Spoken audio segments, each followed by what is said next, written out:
Welcome back to the TBHS Football Podcast. We're with episode, I think, number 4 of Coaches Talk.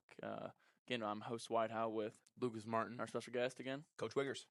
All right, so we're going to be talking about your guys' game last week against Battle, and now moving into first round of playoffs here, playing against Francis Howell once again. So just kind of starting off with that, how are you kind of telling team to get in that right mindset about one that it's win or go home, not that you still have another week going forward with it, and then also yes, you guys beat them in the regular season, but now it doesn't. Record does not matter. Yeah, you hit on it. We had a good long team meeting on Monday morning, first thing in the morning. Just kind of trying to reiterate that point to everybody that truly now everybody's record, everybody's 0-0. We had a good night against them in week 6. But that outcome doesn't matter at all. I showed the team a bunch of examples of football teams in the recent memory from around here that went and won in the regular season and then turned around and lost to the same team in the postseason. It happens every single year. So we've talked about it before.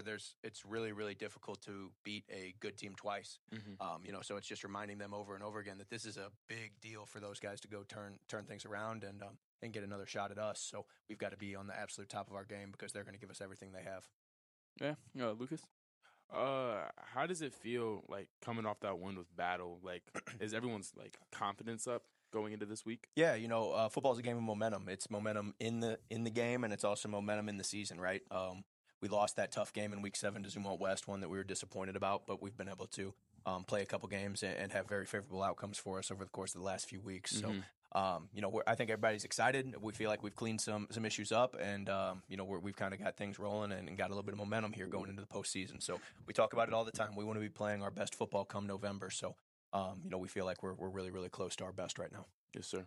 Yeah. So talking about your guys' now that the playoff bracket's here, kind of knowing that after this game, looking forward that if hopefully you guys win this, that you guys go into playing St. Dom now, which we talked about that last time, about that you guys had the chance of facing them with never really having any film against them. So now you know that if you guys win, you guys are for sure playing them. So how's that kind of being around there? You guys just watching film, getting ready for playing that kind of team?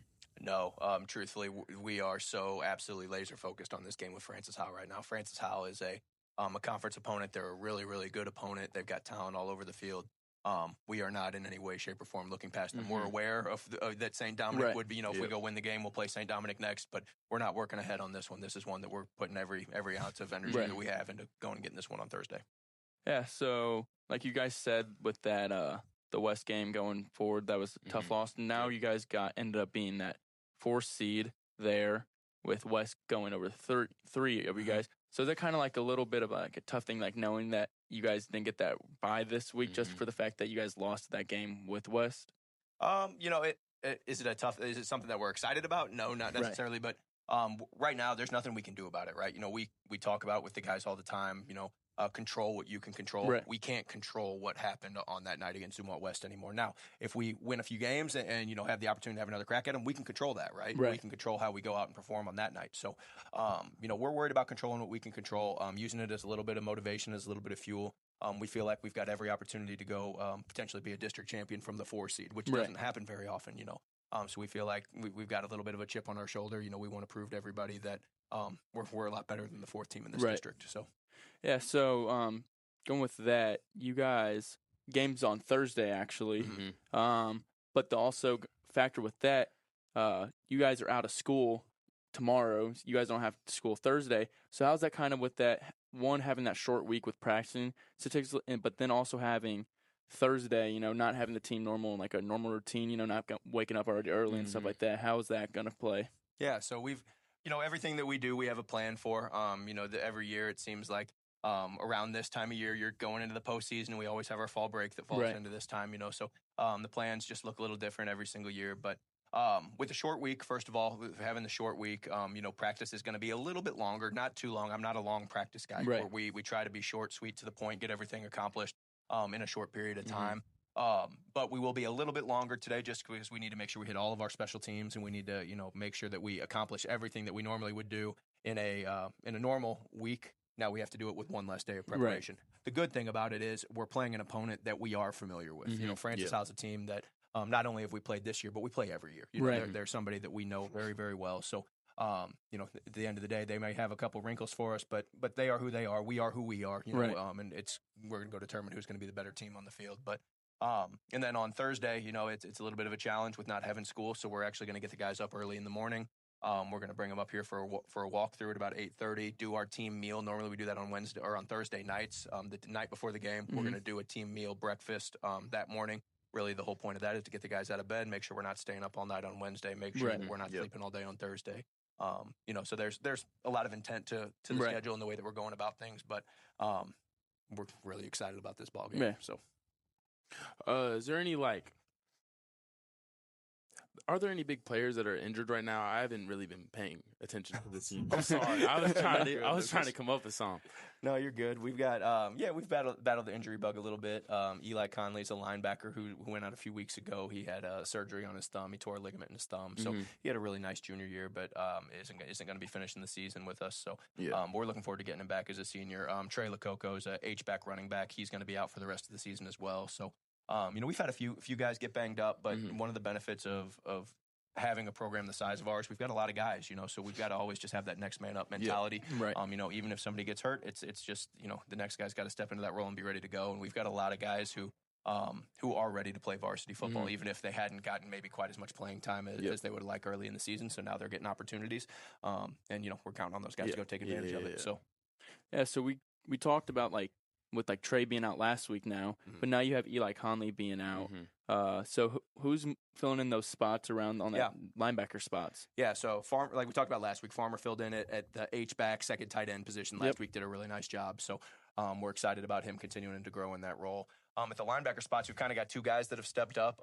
Caleb Jacobsmeyer is a junior, and his biggest attribute is that he is long. He's 6'4", 6'5". He's got a lot of length, so he's got a couple sacks. He batted down a ball last week that I don't know a lot of our guys if they would have reached it.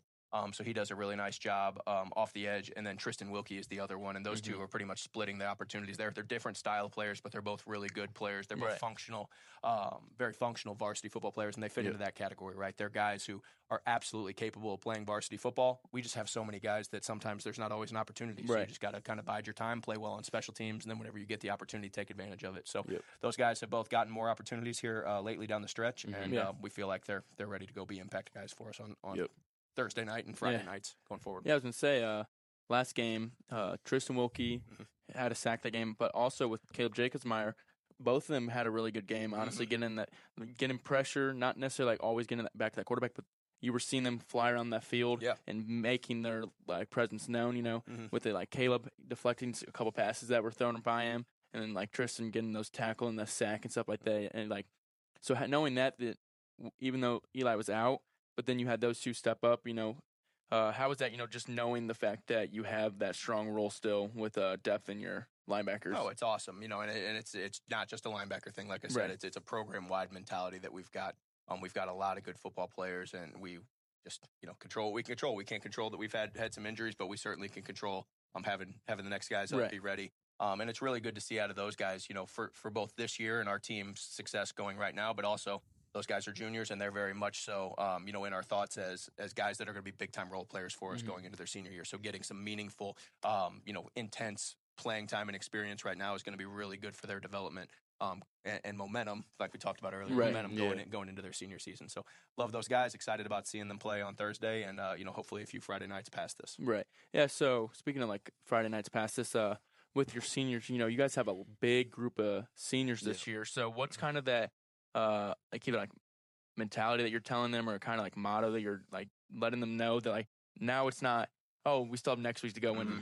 It's you guys either win this and keep playing your senior, or you're done. Yeah, it's, you know, it's not necessarily a motto or anything like that, but it's exactly what you said. That is it. It's a point of emphasis, reminding those seniors over and over and over again that they don't have another guaranteed week. They don't have, you know, I told the guys yesterday, you know, Carter Dow, hey, this is either your last Monday practice or it's their running back's last Monday practice. You know, it's got to be one of them. There's no give or take. So What are you going to do over the course of, between right now, Tuesday at whatever time it is right now. You guys don't have watches, so it doesn't matter.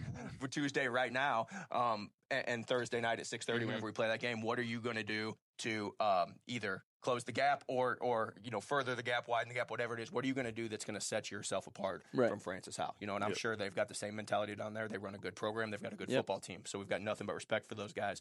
We're going to do everything in our power to go get this ball game, because we don't have any guarantees past this one. It's somebody's last game, and we're going to fight like hell to make sure it's not ours. Yeah. So kind of the thing that I saw, talking about with being one of the players, seeing that presentation that you gave Monday, you brought up a good point that Francis Howell, since their state championship win, 2022, they are 19-2 against conference opponents, and those 2 losses are actually against us. So how's that kind of knowing that they are dominating in the conference still, but that your guys are also had your fair shares with them the past couple years?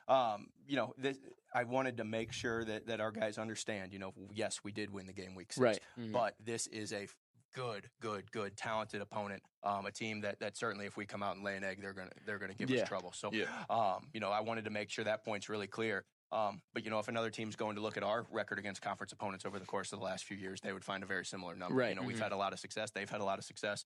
But I told our kids, one thing we talk about all the time is expecting to win. Right.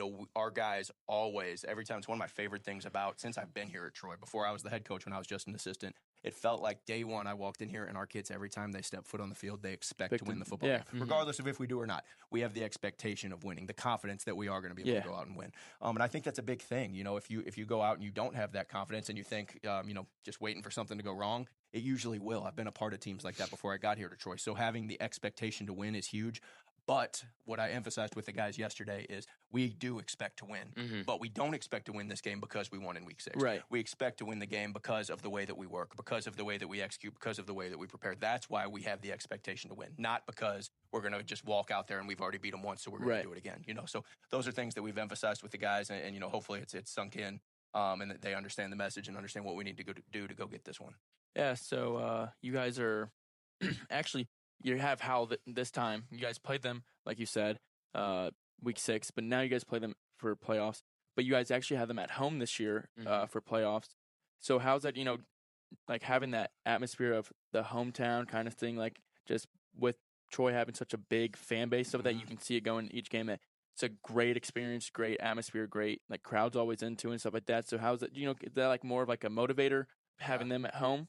Yeah, our kids feed off the energy of our home crowd. We have a very, very good game day atmosphere. The community comes out and supports us. The students come out and support it. We'll pack those stands. I'm sure they're going to bring a big crew from Weldon Spring. So there's going to be a lot of people at this ball game on Thursday night, and that's part of the reason that we played the game on Thursday night. We made that conscious decision, Friday night being Halloween. We didn't want to miss out on any potential people that would be coming to the ball game, because, you got little kids or whatever the situation is. I know my wife wants me at home trick-or-treating with the kids on Friday night.